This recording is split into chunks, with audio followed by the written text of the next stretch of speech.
Hello everybody. Today's video we are going to be talking about difference amplifier. So we have just an ordinary op amp right here, but then now when it comes to a difference amplifier, we have two input terminals where it has its own voltage source connected to it. Now the difference of the voltage here and here is what makes the difference. Now in practice we have to recognize how the input terminals work specifically. And as you can see, there's another voltage source connected to here. And this would essentially be the common mode voltage. Now, the difference amplifier is one that responds to, the difference between the input terminals, as I've said. And ideally, it needs to reject a signal that are common to these two input voltages. And that is why we have this one right here connected to the ground, and also in between these two voltages. And that difference voltage would be labeled as VID.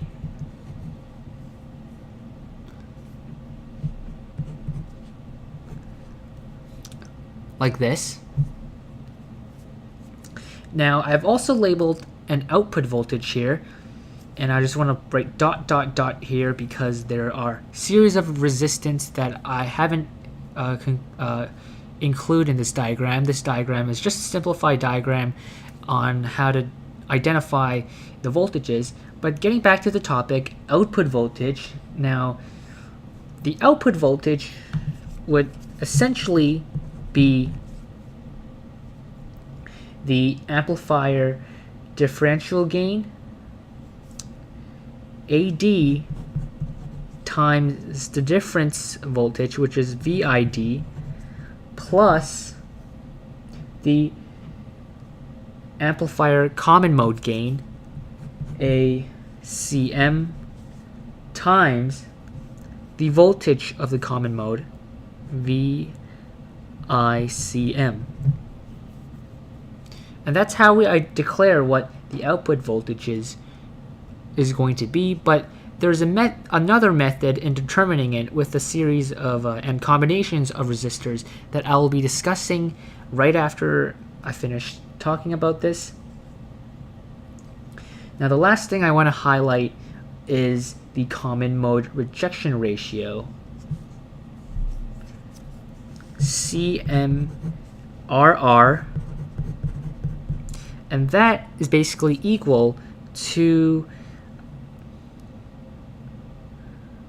the fraction of the differential gain, AD, over the differential common mode, ACM. And I also want to include the magnitude of that.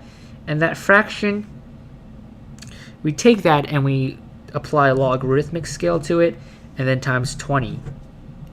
So it's like a decimal equation, but this common mode ratio is, common mode rejection ratio is pretty important, because it essentially measures the efficacy of the differential amplifier.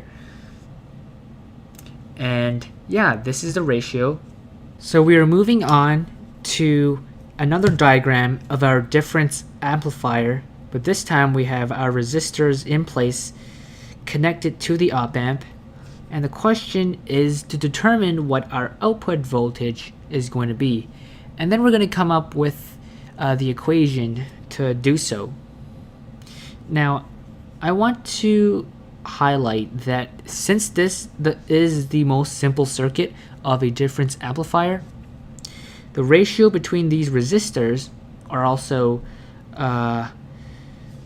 going to be the same. So the ratio between R3 over R1 is going to be equal to the ratio between R4 over R2. So I'm just going to write it down right here.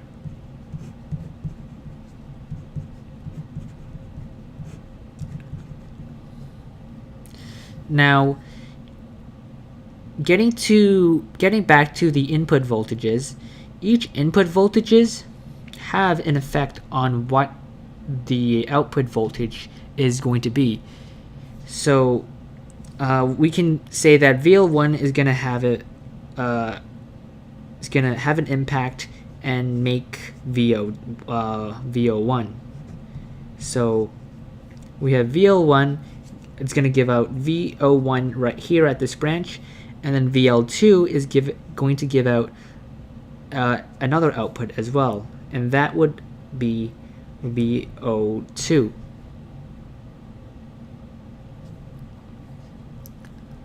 And the sum of these two voltages would essentially equal to what our output voltage is going to be. Now let's declare what each voltages are going to be, because VL1 doesn't essentially equal exactly to VO1 because of these resistors.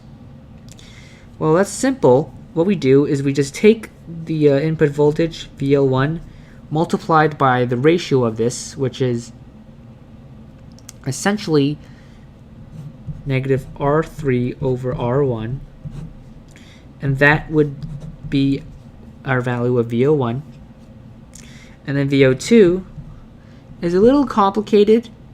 It's going to be VL2 times R4 over R2 plus R4 times 1 plus R3 over R1.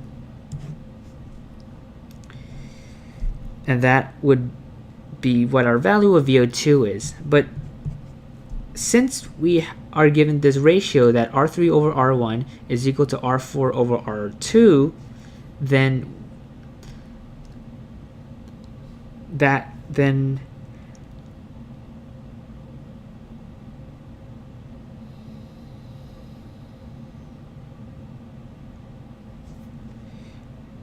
we can replace this whole thing as R3 over R1 times VL2. Pretty convenient, right? Of the fact that we have this in place. So our output voltage, if we take the sum of these two, that would be R3 over R1 multiplied by VL2 minus VL1. And this would essentially just be VID, our difference voltage. And that is it for the theoretical groundwork of difference amplifier. In my next video, I will be talking and giving a practical example on how to solve difference amplifier. I hope you guys enjoy this video, and I will see you in the near future. Now, click on the example box.